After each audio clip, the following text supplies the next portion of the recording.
We, the united opposition, stand before the people of Kenya and the international community, gravely alarmed by the heightened descent of our beloved nation into a state of repression, lawlessness, and political persecution. Despite our persistent calls to end arbitrary arrests, abductions, gross violation of human rights, and extrajudicial killings, the Ruto administration seems to be on a race to the bottom. That is to anarchy. In recent days, the country has been plunged into a disturbing pattern of political repression and targeted violence.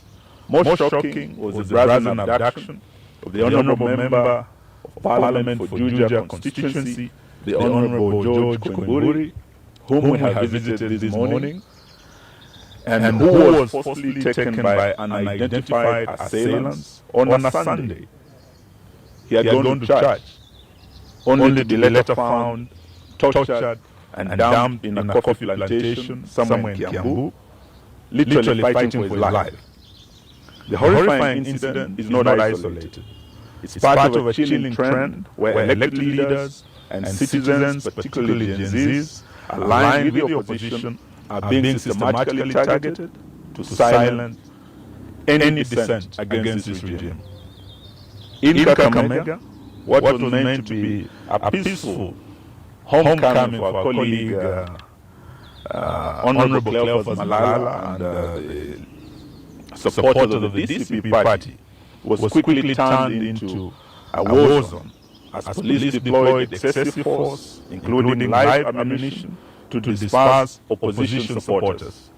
A few days before, the same cruel pattern faced innocent, peaceful citizens in Bungoma protesting against the grabbing of the Zoya Sugar Company. This use of disproportionate force on unarmed civilians is not only unlawful, but represents a dangerous erosion of the right to assemble as enshrined in Article 37 of the Constitution of Kenya. Moreover, we have repeatedly raised the alarm over the state-enabled culture of impunity, where political hooligans are mobilized to disrupt opposition events violently. These criminal gangs operate openly, often shielded or even escorted by state security forces. From Busia to Kisumu, Nairobi to Nyeri, opposition meetings have been ambushed, tents destroyed, sound systems and cars vandalized, and citizens assaulted. While the police stand by or was collaborating with these chaos, this is no doubt a state-sponsored political terrorism. We also condemn in the strongest terms possible the murder of two Catholic priests, Father John Maina, who had just recently hosted the second deputy president. We also condemn the death and murder of Father Alois Cheruiyot, who had also been paid a visit by DCI officers, only to be murdered shortly thereafter. We are in solidarity with the Catholic Church in demand for justice and holding to account those responsible for these heinous crimes. These violations are not only gross violations of the Kenyan Constitution, but also a violation of the African Charter on Human and People's Rights and other international rights statutes, including the Universal Declaration of Human Rights 1948, to which Kenya is a signatory, the International Convention on Civil and Political Rights, ratified by Kenya as far back as 1972, the African Charter on Human and People's Rights, which enshrines the right to liberty, assembly, and freedom of expression. These legally binding instruments obligate the state to protect, not to persecute any of its citizens without exception. We are deeply disturbed by the growing role of private sector enablers in this crackdown. We call out telecommunication companies, in particular Safaricom, which may have turned a blind eye, or worse, actively collaborate with the regime in surveilling, tracing, aiding, and abducting of these citizens. We demand that they publicly account for the data they provide to security agencies and affirm their commitment to protecting the rights and privacy of their customers. We equally put on notice all political and business elites, those who fund the goon squads, those who lobby for the maintenance of tyranny, and those in the diplomatic community who remain silent as Kenya burns. History will remember your complicity. To the Kenyan people we say, do not be silenced. The repression we face today is not just about politics. It's about the very soul of our nation. When voices are muted through fear, when leaders are abducted in broad daylight, and when bullets are fired at peaceful gatherings, the silence of one becomes the silence of all. We urge every citizen, civil society groups, religious leaders, and international allies to stand in solidarity with us in demanding, one, an immediate cessation of politically motivated violence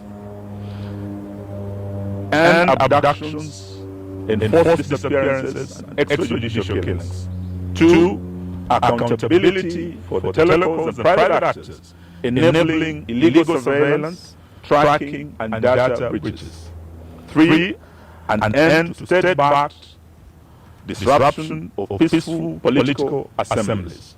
Four, the protection of constitutional rights, including the freedom of assembly, association, expression, and political participation. We would like to remind Mr. Ruto that he is not immune from prosecution for crimes against humanity, which includes abductions, torture, enforced disappearances, murders, gender-based violence, and other crimes. This is not a partisan issue. It's a matter of national concern and international concern as well. In fact, we want to declare a national emergency. We will not relent until justice and the rule of law is restored and every Kenyan can live and speak without fear in this country. That's the end of our statement. Thank you. Any questions? I think it's very clear. It's a very clear statement.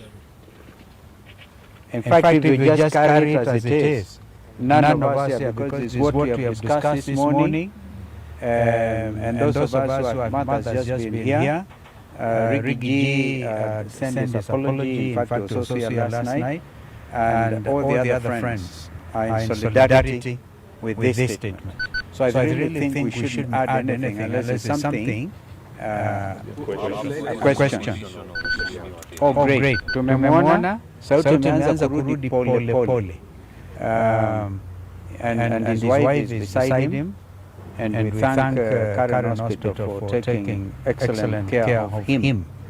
You know, when you hear stories like Mheshimiwa abducted himself, you really want to pray for those people. Because they are evil. You see the tattered clothes and things. He's lucky to be alive.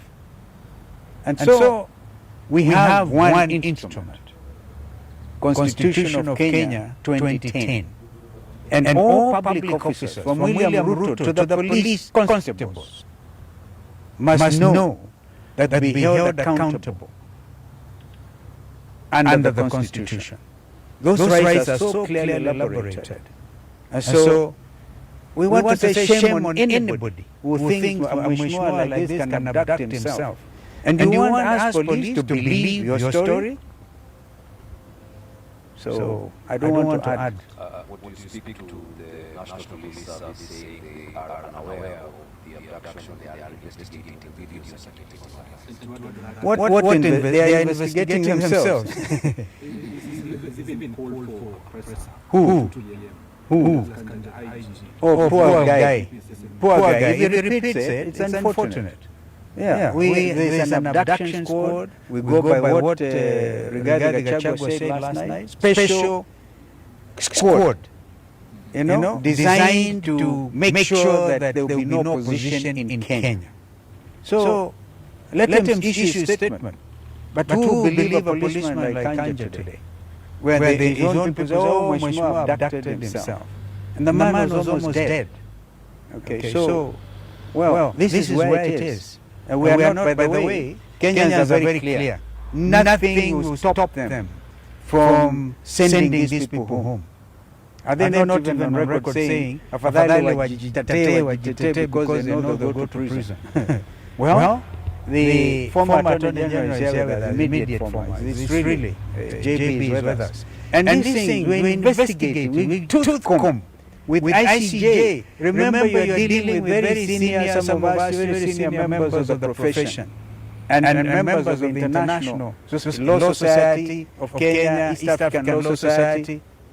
And we repeat that when we went for integration of the region, we really were for the rights of establishment. So Mother Karua can practice in Uganda, I can open an office in Dar es Salaam, in Kigali, in Bujumbura. This is the spirit of cooperation. And therefore we are all subject to the same values and standards. So we are going to make sure that this region is called to order when it comes to human rights, which are universal under those statutes that have been elaborated. How do you speak to comments made by the Tanzanian MPs yesterday about... We don't want to comment about Tanzanian MPs. I think let's stick to the Kenyan situation about abductions. Our own president, just a few days ago, told the Finnish president there will be no more abductions. We have come here because of the latest abductee, an honorable member of parliament. And we have here a former Attorney General whose own son was abducted. Probably should say a word about abductions that he has called for an end to. Thank you, my colleagues. I've always called for an end to abductions, and I thought when President Ruto, in answer to a question from a foreign journalist, saying that they have all come to an end, and all those that have been abducted and safely been returned to their homes and reunited their families. Only unfortunately to see this latest one of Honorable Koimburi. And just to answer a simple question, on Friday last week, the police who are looking for Honorable Koimburi did not get him. He managed to escape. The police continued to look for him. They arrested his driver. His vehicle is still at Budaiga police station. That was Friday.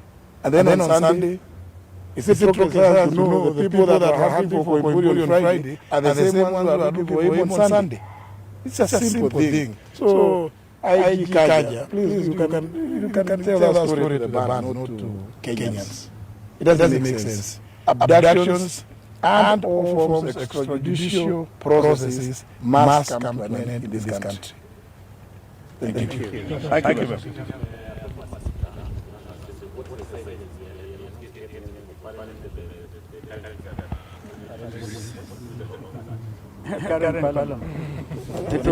I'm told they are resuming their sitting today. That is the National Assembly.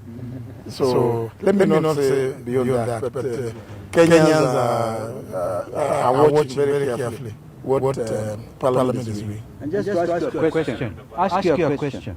When the Attorney General has spoken, are you still keen on listening to Kanja? It's a waste of time. I just wanted... we want to hear what they're going to say. They are resuming today. So let us hear what they're going to say.